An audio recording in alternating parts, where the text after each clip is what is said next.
It's a pleasure to have you here. We are live on DSTV, Go TV around the world via myjoyonline.com and on your digital television. Well, this morning, the National Security Minister, Albert Kandapaa, will take his turn before the committee probing the alleged plot to depose the Inspector General of Police. Chairman Samuel Atachia says it's become necessary for the minister to appear because some witnesses have already been investigated by his ministry. He spoke to my colleague Samuel Mbura after IGP Dr. George Akufu-Dampare made his first appearance yesterday. Well, let's see how it goes. But I know on top of my head that the matters concerning the National Security Minister will be in camera, but the rest of them will take a quality decision. Why should the National Security Minister come here?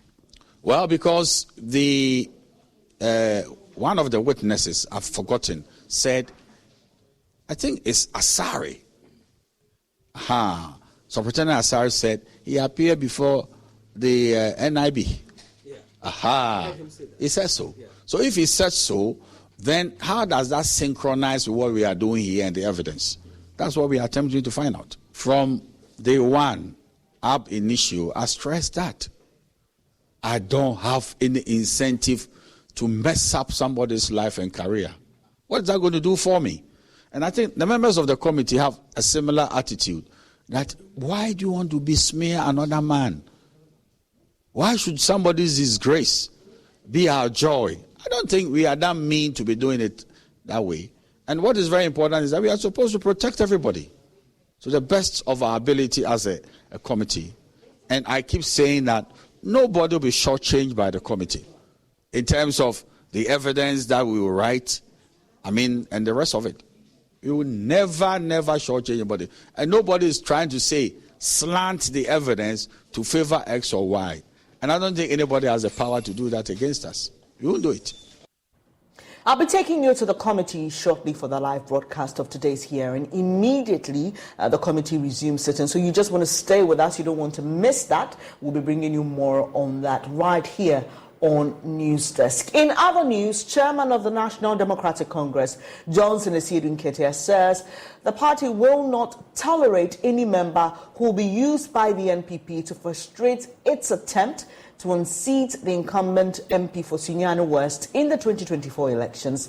Speaking at the outdooring of Millicent Yeboah-Mankwa as the NDC's parliamentary candidate for the constituency, Mr. Nketia urged the supporters to be resolute in their campaigns and avoid being induced by corrupt NPP officials. Precious Senevo has more.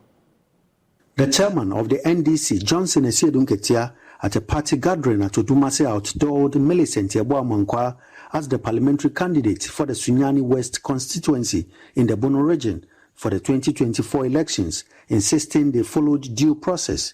This comes after months of disputes and litigations involving other interested candidates in the constituency. Millicent Yeboah-Mankwa said the acclamation means a lot in her attempt to unseat MPP's Ignatius Bafo-Awuah. I'm very optimistic of the victory come 2024. I will rely on the people of Sunyani West once again, that together with unity among the party, we are going to take this battle upon ourselves. It's not going to be easy because everybody that goes to war is aiming at winning. And so if the person doesn't win, the person will definitely have some challenges. But I believe that with the Almighty God, He will touch hearts that are hardened. And I believe because it's His journey and He has ordained it, everything would work out peacefully and we'll work together to win the seat. However, the Regional Communications Director, Charles Akowa, cautioned the supporters to eschew divisive commentary to forge a united front. I think when the parties select a candidate, we are all bound to campaign and support her or his activity. So I'll urge all communicators in Bono region, especially in Sunyani West constituency, to canvass all the needed support for the parliamentary candidate for Victory 2024. But word of caution, if somebody go contrary to the party position, that one the party has a constitution that we are going to apply to the latter. Chairman of the NDC, Johnson Esiedun-Ketia, wondered how the party has struggled to win the Sunyani West seat since 1996. He expects a change in the 2024 elections and will not tolerate any member induced by corrupt NPP officials. 2024, Abrewa Beka Nopre, I was West Babia from Shobaya, and before Anya Aquarium, Baby Sibium, Obia, Obena, said, what in Toto, ever 2 party Nuntam, Satra 4 Chatra 4 Domasa 4 Yanya Becambo, Apasani Panohontoma, Na Mumma, Obia, Nadamo. Sikano adults woman passing. Tika, woman Riano, woman the Baba Betotomo. Namasai Atuamana Mawomo. Nawama Yakwanya Atraso area more. Precious Semevo, Joy News, Odumasi. Now, Ghana has in recent times experienced devastating impact of floods, especially in major cities across the country. The rainfall distribution in the next 2 weeks, according to the Meteo Agency, may lead to more localized floods in low-lying areas, while other places would experience rains above normal. On Climate Focus, Kofi Dudumfe examines if communities and individuals are prepared to develop resilience and adapt to climatic changes. Things have come down heavy in the past months. In most instances, floods causing havoc. Communities have been inundated, people stranded, properties and lives have been lost. The rains could be worse in the weeks ahead, according to the Ghana Meteorological Agency. We know that the flood issues that we get here are not just based on the amount of rainfall that comes, but also because of some conditions that are not so much well to cater for the effects or the impacts of the rains that we see in the southern portions of Ghana. Also for places in the northern portions, we're seeing the Bagreda spillage having some effects on them. So upper east, northeast are all seeing some flood issues, not because of the amount of rainfall coming into their area, but because Bagre is full and then has been opened, and then the spillage is causing those flood issues. So we should be worried because the issues that we get are not just limited to the amount of rainfall that we get. Perhaps it's more like a compound effect. And so it depends on other activities or events as well. So we should be worried and then be cautious as we enter the minor rainfall season, especially for us in southern Ghana. The extremes of the season, heightened by illegal mining activities, expose communities to health and environmental risks. Agricultural production and livelihoods of farmers are adversely impacted. The forests help us to access water, but when the forests are destroyed, we get starved of our source of water supply. Building resilience is still far from reach. The few natural support systems are under attack by the powerful and affluent in society. Churches, fuel stations, industrial and real estate are harming wetlands and water bodies.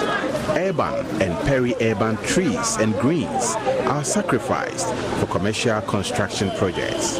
Environmental analyst Eugene Osei-Tutu says this should not continue if Ghana is to adapt efficiently to climate change. They must ensure that people are not building in waterways, people are not, creating community centers, artificial beaches and all these things that you see in our communities on waterways. You must also do respect the various zonings that are the Ramsey side, the wetlands and all that, which are being developed to all sorts of things. The various district assemblies must ensure that these areas are protected because they serve as a carbon sink of a sort and as well as a reservoir to, absorb excess rain when this time of the season kicks in.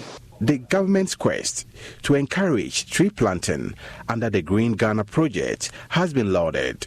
This, however, will make little impact if the natural environment is attacked with impunity, without recourse to the collective right to consume good air, build resistance to ill health, and develop sustainably as a people. If we do things right, we'll be able to free our gutters and the runoff will be able to find its own smooth way to move. You cannot stop water from flowing. And so if you stop it from one point, we'll find another way to flow. And that is what causes the flood issues that we see here. So we should do that.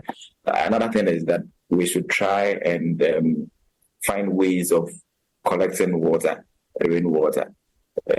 Rain harvesting is one way to also stop flood issues that we have here. So as we're going into the minor rainfall season where we'll be getting lots of rainfall, you could be collecting water in your own homes in any way. Some could be just by having some grasses or trees around, which will stop the rainwater for some time and then take time to infiltrate into the ground. When you look at the historical data from the Ghana Meteorological Agency, the volumes of rain hasn't really changed much, but it's about the human activities, the improper disposal of waste, meaning that the various individuals in the communities must adequately dispose of their waste. There must be bins for them to do that. Also, the district assemblies and the local entities must ensure that these waste are collected promptly so that people will not be compelled to put these rubbish, in gutters. There must also be, proper zoning of lands. You know that when you go to certain communities, how they are building haphazardly. There must be respect of zonal markings, and these can be done by the district assembly, not necessarily the central government. Indeed, the realities of climate change are dawning, but the systems for adaptation remain elusive. For JoyNews, Kofi Edudumfe reporting.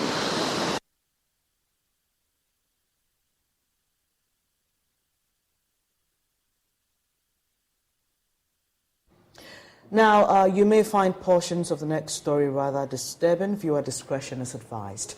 The Agbi and Kabute families at Sege in the Adan West district of the Greater Accra region want justice for their late 3-year-old child, Holyfield Olete Osabute. The toddler was believed to have been beheaded by his 21-year-old uncle. The two families say they're devastated by the bizarre incident. Traumatized and grief-stricken Emilia Agbi, who is the deceased grandmother and mother to the suspect, tells JoyNews the 3-year-old Holyfield was her source of joy. Tema correspondent Kwame Yanka has more.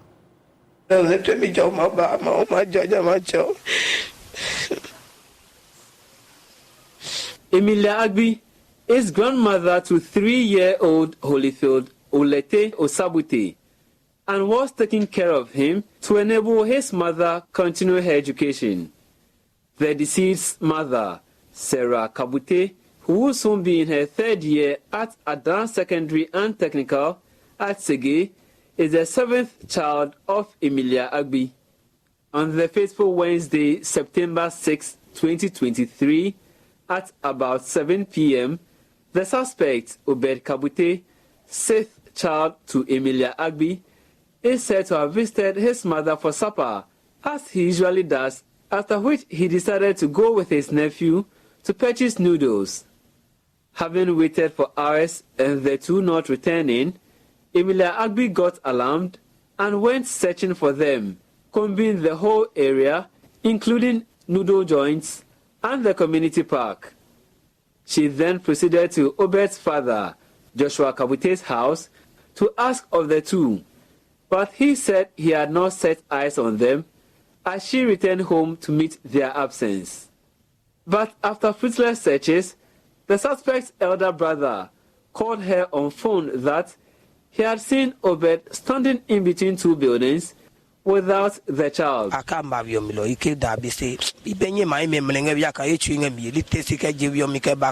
rushed out of the house to go meet them. Obed claimed his father, Joshua Kabute, took his nephew from him to accompany him by something. Upon further questioning, he took his brother and I to his father's house, where the body of the child was found in the kitchen. Emilia Agbi fears her son could have been framed up. I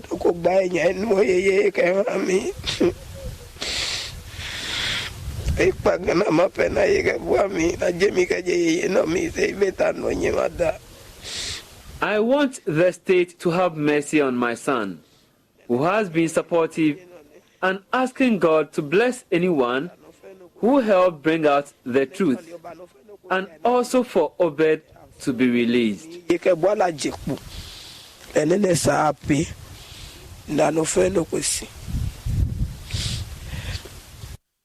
The suspect is said to have mentioned his father, Joshua Kabute, the man with whom Emilia Agbi has 9 children, as an accomplice. But he denied it and called for a thorough investigation to unravel the truth.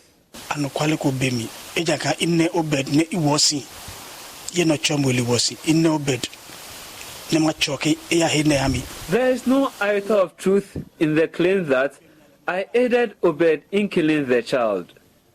I was even asleep and not sure what came over him to mention my name in connection with this case. Sometimes he acts strange, and when you question him, he seems unaware of his own actions. One of the family heads, George Ofwe Baduo, revealed that after questioning, some residents threatened to burn the suspect with car ties if he failed to tell the truth, and later sent him to Sege police station. I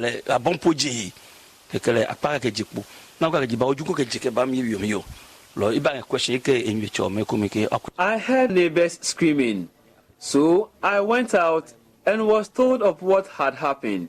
After asking him questions, some neighbors threatened to burn him with car ties if he failed to tell the truth. These charged neighbors placed ties on him and started beating him, but Obed claimed innocence.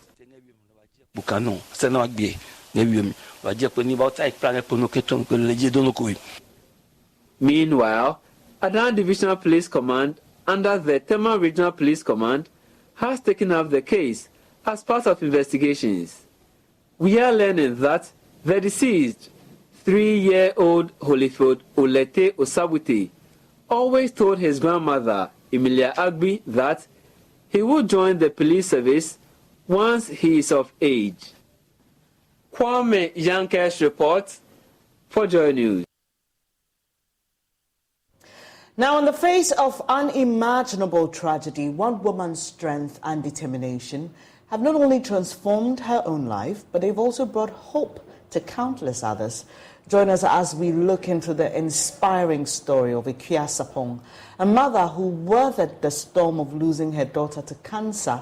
She later established a lifeline to support parents who are economically and emotionally challenged while facing similar challenges. Mamisi Nyamiche Thompson has more.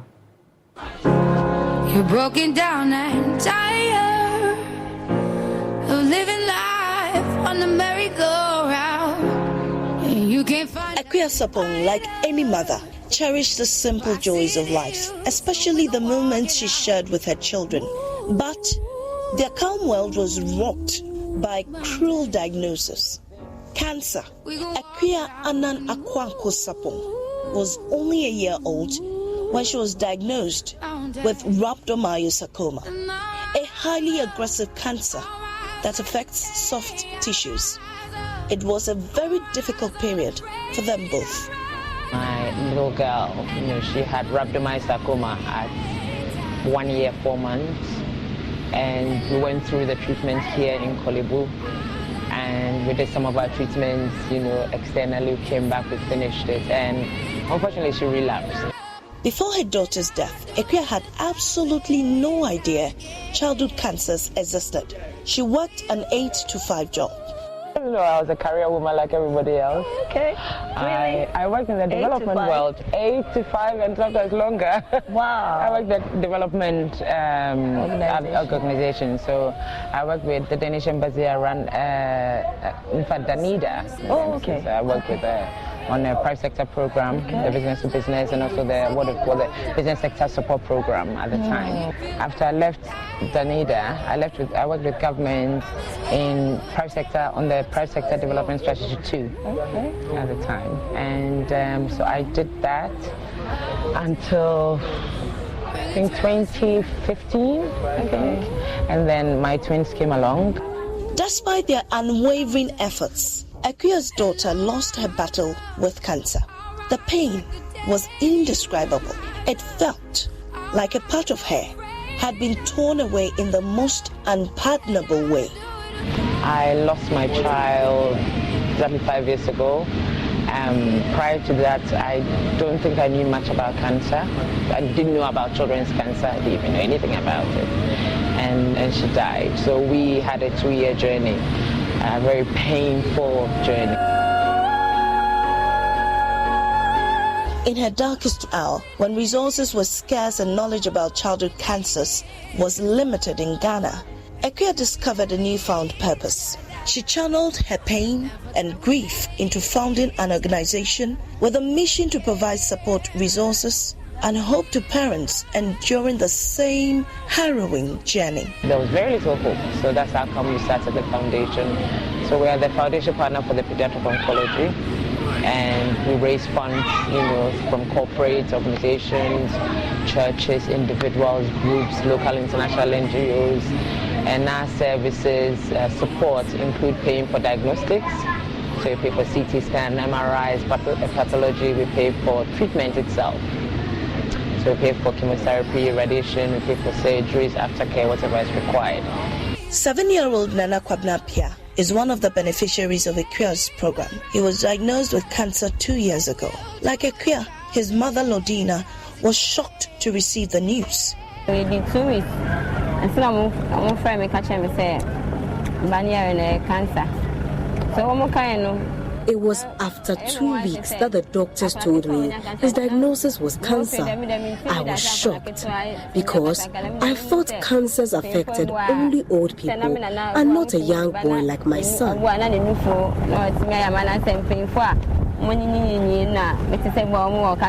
But she couldn't afford treatment. She stayed at Kolebu for 2 weeks before the diagnosis came. At the time, she could not afford to transport herself and her son to their home in Nswam in the eastern region, let alone pay for treatment.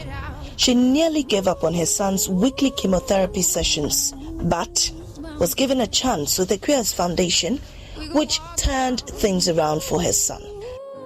Daycare and what down. It's one every week. We used to come to the hospital every week. Paying for the treatment was no small feat. I couldn't bear the cost alone, and my family members couldn't always help. Sometimes I relied on the nurses until I was given an opportunity with Lifeline Cancer for Ghana.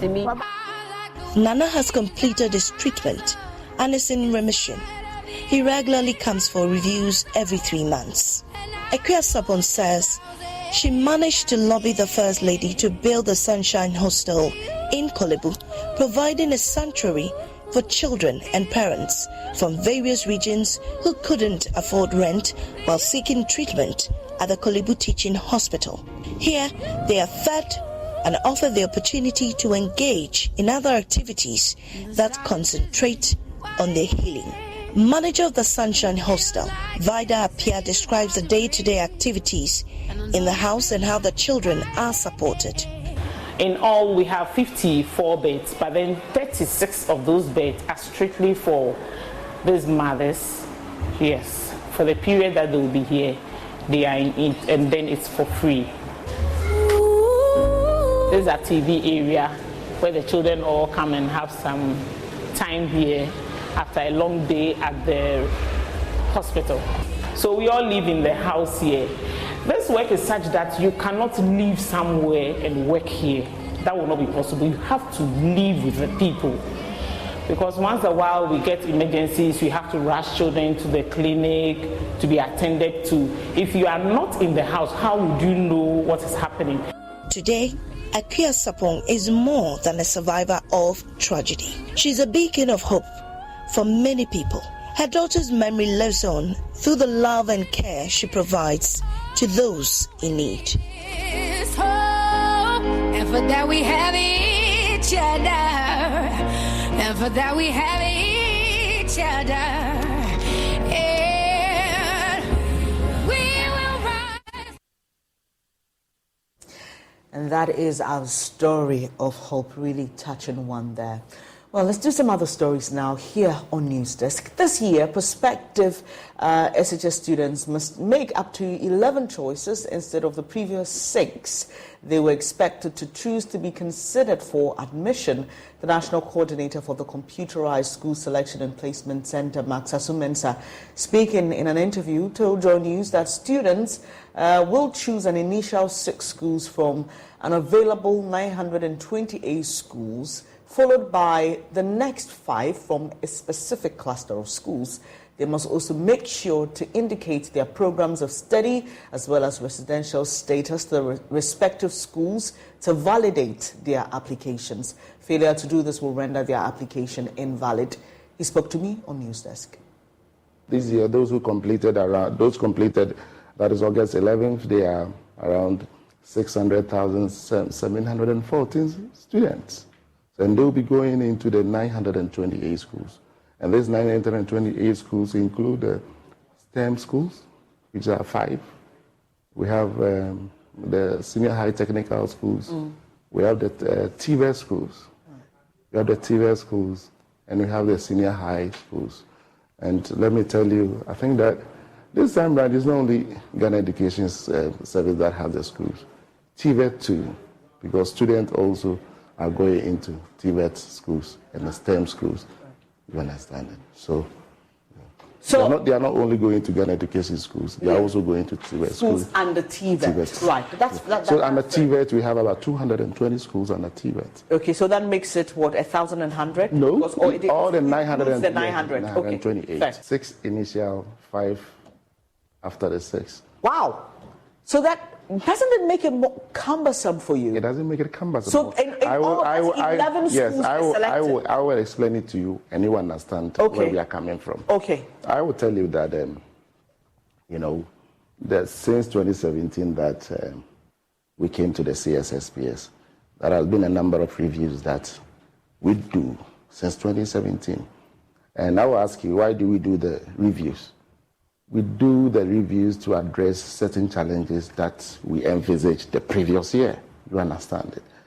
So if you come out with that, as a result of that, we have had a quite number of reviews, like the 30% public equity, whereby every vacancy that is declared from every secondary school, 30% must come from the JHS, the public JHS schools. In that region or in across the country. Across the country. Okay. It's not in that region. Okay. That policy is outmoded. Okay. Good. We've also had, as you were saying, when we came after 2016, they were choosing 4 schools. Right now it was 5 schools. It came to the 6 schools. Then here we are. You understand it. All these reviews that we've been doing is to ensure that at least we bring equity, fairness into the system.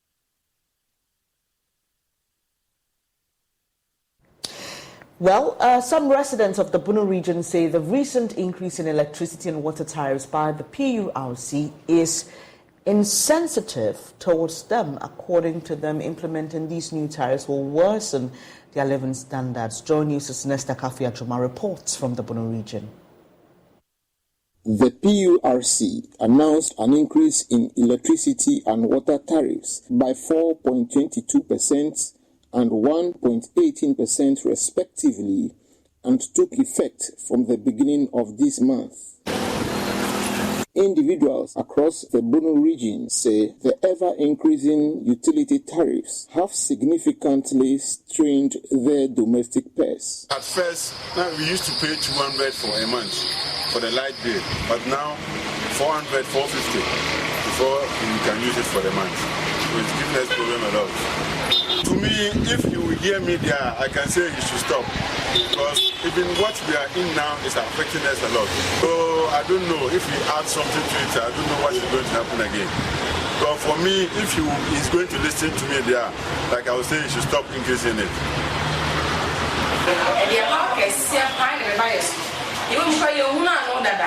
They say light wide, the only scan in the light. It's also to private facility persuades. It's a certain and I'm saying, sir, yes, I say, I share it. Water and light are very essential in human life. These two commodities are necessity. Without these two commodities, human beings will find it difficult to survive. So increasing water and electricity bill, in fact, is very dangerous. It's going to be suicidal. This increment will really affect us badly. So we are pleading with the government to take on this increment. I'll also plead again. When an increment is coming, they should notice us at least about 2 months ahead or 3 months ahead so that we can adjust it and then contain it. The residents of the Bono region further spoke against what they termed wicked tax regime in disguise. They consequently called on the government to reverse its notes on taxing small businesses for they are dying slowly. For Joy News, Nesta Kafri, Ajuma, Bono region.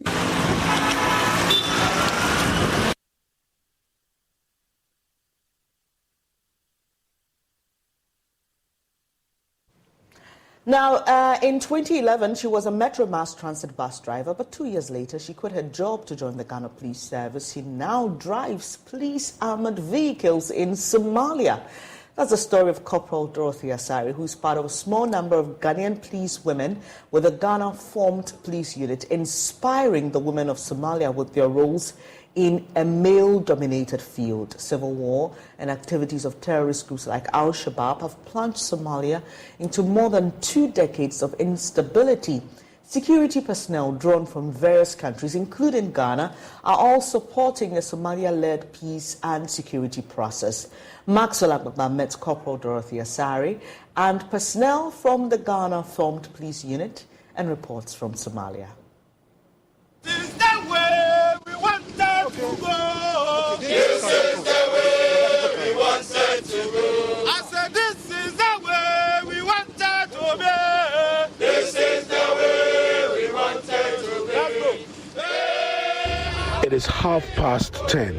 Some of the 158 personnel of the Ghana-formed police unit are gathered on the field singing morale-boosting songs before the day's patrols in the town of Badoa here in Somalia. Behind them are armored vehicles they'll be using for the patrols.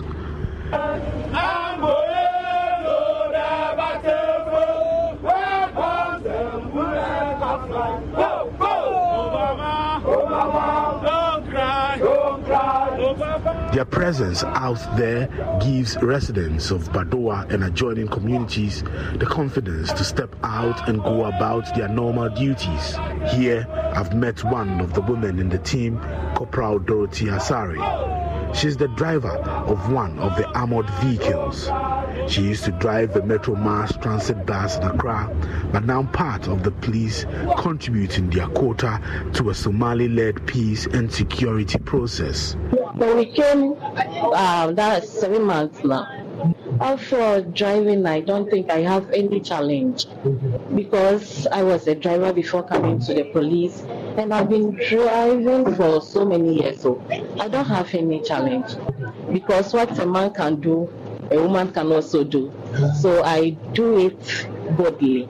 There is no difference because the bus have a long range, and this one too is also long. So it's almost the same. Driving the bus and driving this one too is almost the same. Yes.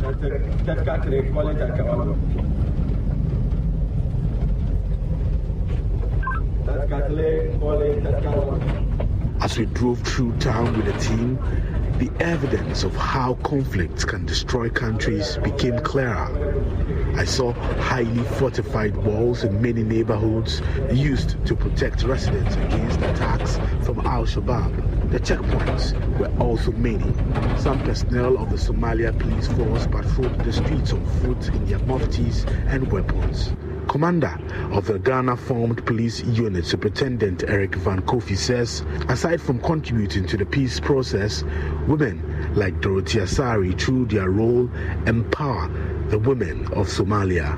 But though we have the little percentage of it, but the few women that I have, they are doing very well. They have the passion and they have the interest in the job that they do.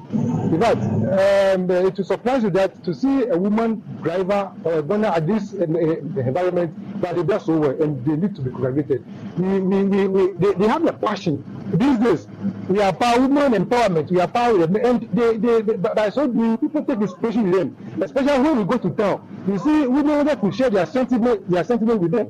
But they want to see women. They want to see women in this position. It mentors the women, and it gives hope. It gives hope to women that are coming. Here, we have women who are gunners, women who are tactical communicators, who control their movement, and the women drivers here, women drivers who also take part in the operations that we do. It is not only for the men, no. The women also take active part in whatever we do here. He's urging Ghanaians to guard the peace we enjoy. What I would like to say is that we should live in peace, because it is better to hear of a war that we experience. So that is what my old man told me, that it is better to hear of a war that we experience it. So I would plead that we should all be in peace. That is all. And peace is paramount. When you have peace, you have everything. So that is what I would say to my fellow countrymen.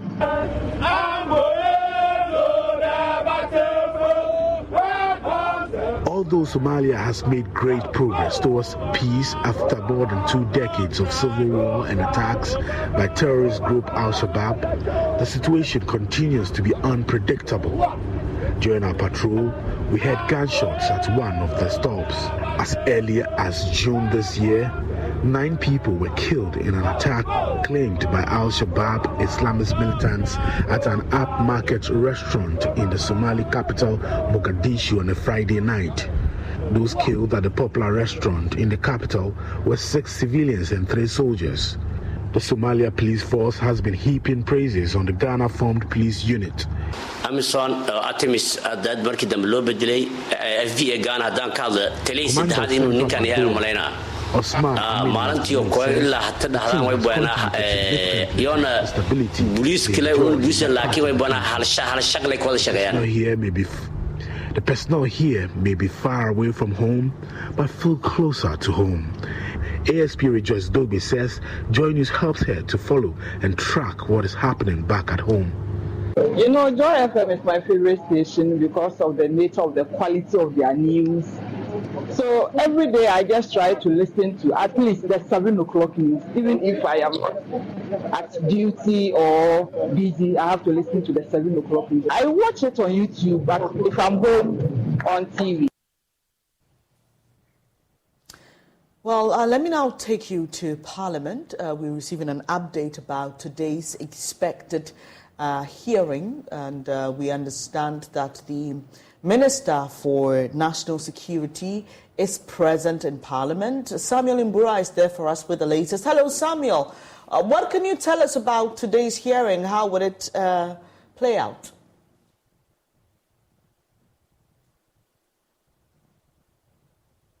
The National Security Minister has not arrived in Parliament yet, but he's expected to be before the committee in the next 30 minutes for the entire hearing to begin. So it is going to be an in-camera hearing. What it means is that the public will not have the benefit to witness the live stream of the entire proceedings. I spoke earlier with the chairman of the committee, Samuel Athachia. He indicates that all witnesses will be interrogated after the testimony that will be given by the National Security Minister, Albert Kandapa. But so far, 3 of the witnesses have, 4 witnesses have arrived. The last person to have gone to the committee's conference room is the star witness, Daniel Bugrinabu. Today he is present himself. I tried getting reactions from him, but he wouldn't want to comment. He said he's going before a committee, and because of that, he wouldn't want to pass any comment on it. So at the moment, he has been taken to the place where the hearing is taking place by his team. COP Alex Mensah and his team are also around. I tried speaking to him briefly, but he said he wouldn't comment because I was asking him about his deportment. At the time that his boss, Dr. Akufo Dampare, was giving his testimony, it's like he his body language communicated otherwise, showing disapproval of the testimony given by his boss. But he said he wouldn't comment, but they are going in there to testify, same as Superintendent George Sari and then Eric Jebi. So all witnesses are here. The committee members are also here. The legal team of the IGP, being led by lawyer Kwame Jan, they are also here. We are waiting for the IGP himself to arrive, and then interrogation will kickstart. So at the moment, it hasn't started.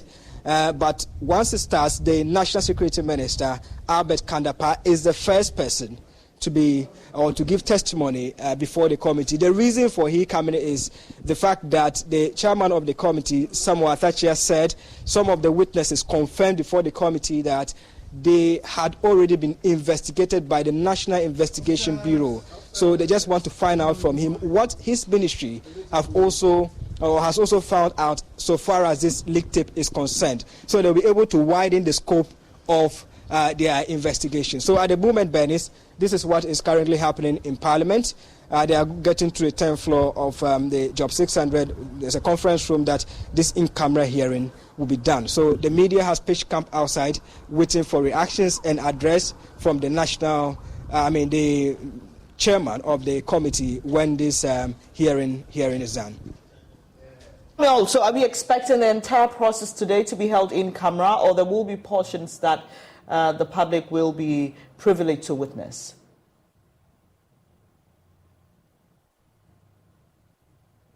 Exactly the point the chairman of the committee, Mr. Atachia, said. He said today entirely is going to be in camera, so we will not have the benefit of witnessing the live proceedings. Mind you, today they are going to adduce evidence to back their claims against the IGP. The IGP will also have the opportunity to rebut when need arises with his evidence as well. So it's going to be a blanket in-camera session that the media will not have the opportunity. It's not just limited to the National Security Minister, but all the witnesses are going to testify in camera. We will only get the benefit of what transpired there.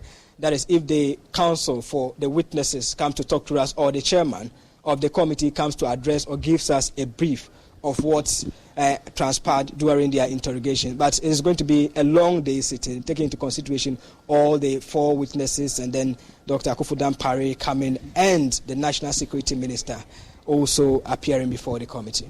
Finally, before I let you go, Samuel, we know that the IGP himself and his lawyer were concerned about the decision to hold portions of this hearing in camera. It appeared that they wanted everything to be done in the full glare of the public.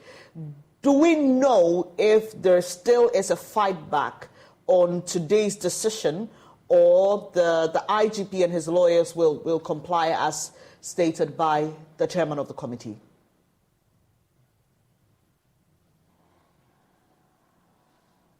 Venice, that hasn't been determined yet. The committee is yet to meet. But before then, I saw a conference between lawyers of Superintendent George Sari, Superintendent Eric Jebi, and then COP Alex Mensah, after the decision was communicated to them that they were going in camera. On the part of the lawyers of IGP Dampare, I didn't get that indication that there's a resistance from them so far as this public, in-camera hearing is concerned. Mind you, it is within the remits of the committee to decide which information goes public. You remember consistently the chairman said that there are certain information they will not allow in the public domain because of the sensitive nature of it. And taking into consideration, these are people who man the security of the country, and they wouldn't use this platform to jeopardize the country's security. So the committee would decide that, and if there are objections from the lawyers, we'll definitely hear from them. But at the moment, there is no resistance so far as this in-camera hearing is concerned. Here for now, Samuel Mbura is joining us from Parliament, and if you just joined us here on News Desk, the latest is that today's hearing of the ad hoc committee looking into the alleged plot to oust the IGP will be done in camera. We understand that the National Security Minister has arrived. 4 other witnesses have. The IGP is yet to get there, and so we will be stationed there waiting for information as and when it will be given us by the chairman of the committee. This is JoyNews. You're watching News Desk with me, Bernice Abubegdulan. So I'll be back with business news. Do stay.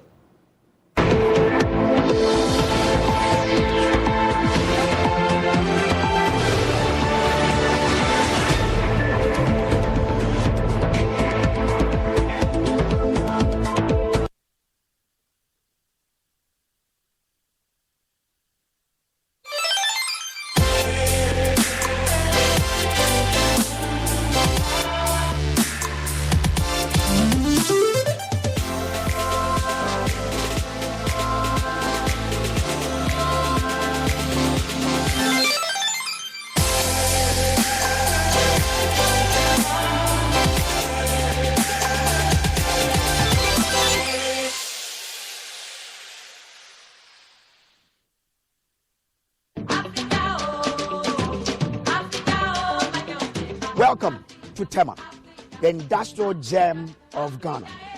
Attention all dreamers, investors and home seekers. Mark your calendar for the next clinic of the EcoBank JoyNews Habitat Fair.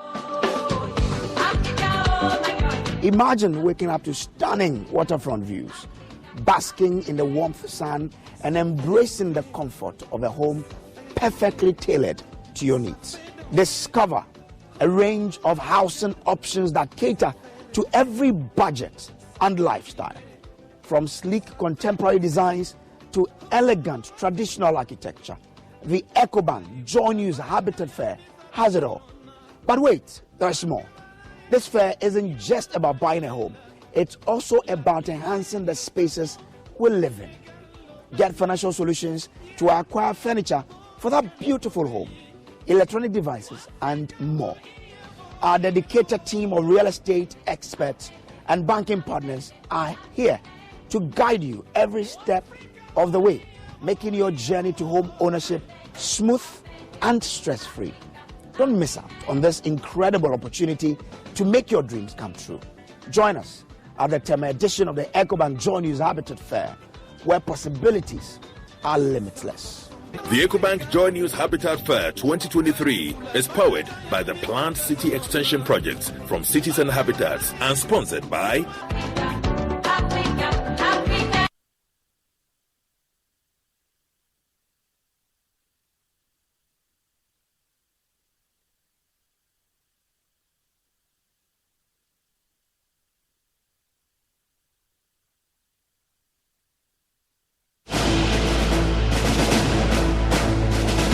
In a nation where the power distributor is highly indebted, a sinister syndicate lurks in the shadows as greed infiltrates the heart of Ghana's power supply.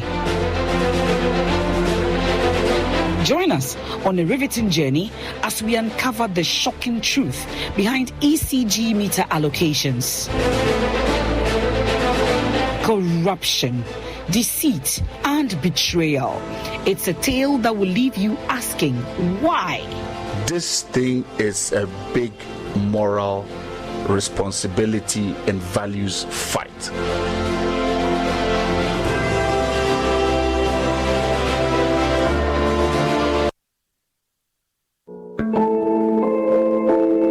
It's closing, so I was getting down from the stairs.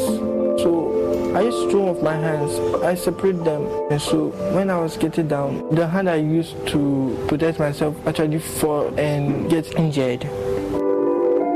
I feel so bad. I feel terrible. I love school. I see my siblings go to school and coming back happy, and I'm home. I feel so bad. I want to go to school and learn to learn. I want to be a better person in the future because I know that I can do it. If I do it, people will see it and say that they can do it too. I want to be one of the greatest artists in the world and I want to be a car designer.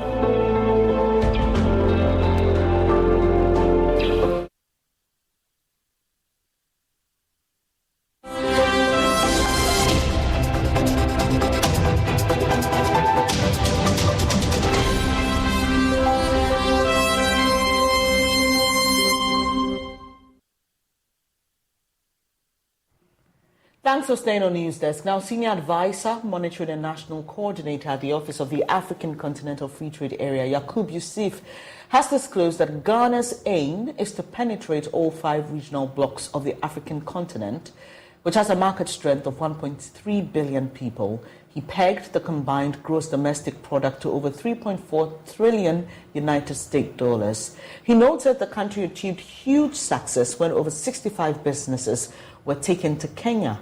Mr. Yusuf made this comment at the Upper West Regional Conference on the implementation of the National Framework and Action Plan in WA. JoyNews' Upper West correspondent Rafiq Salam reports.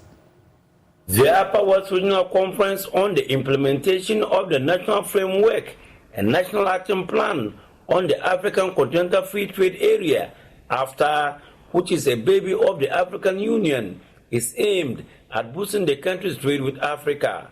The conference brought together major stakeholders, including municipal and district chief executives, coordinating directors of the various assemblies, officials of the Ghana Revenue Authority, religious leaders, exporters, and members of the garages. Senior Advisor, Monitoring and Evaluation, and National Coordinator of AfTA, Alhaji Yakub Yusuf, explained the rationale behind the regional conferences. Apart from creation of jobs for farmers, men and women, you also realize that the headquarters of Africa Continental Free Trade Area is in Ghana. And you can imagine if you have this headquarters in Ghana, the opportunities, the benefits that it will bring to us. So a whole lot of these benefits, we cannot actually harness them if we don't understand what it takes to trade and after. He recalled with nostalgia the benefits that the country had when they traveled to Kenya on a market entry expedition with over 65 businesses. Alhaji Yakub Yusuf disclosed that the aim is for the country to be a trailblazer in AfTA by penetrating in all 5 regional blocks of the continent, which has a market strength of 1.3 billion people. So businesses were taken to Kenya to introduce our Ghanaian products into the East African market, where they also seize the opportunity to do businesses with the Kenya counterparts. And as I speak, we are seriously working on another journey to Tanzania to consolidate the gains that we made in Kenya May this year. You know, Africa is made up of 5 blocks: the North, the South, Central, and East Africa. So we are trying to make sure that AfTA in Ghana will first penetrate into these blocks so that our products can be everywhere in Africa. We are looking at a market strength of 1.3 billion people in the Africa Continental Free Trade Area. That is why we say that it is very, very important. And we're also looking at a combined GDP of 3.4. Some even estimated that it's around 3.7 trillion US dollars. So this is the amount of money that we expected in the market. And we are told that if we succeed in sustaining this market, it will be the single largest market in the whole world, not even European Union or Asia.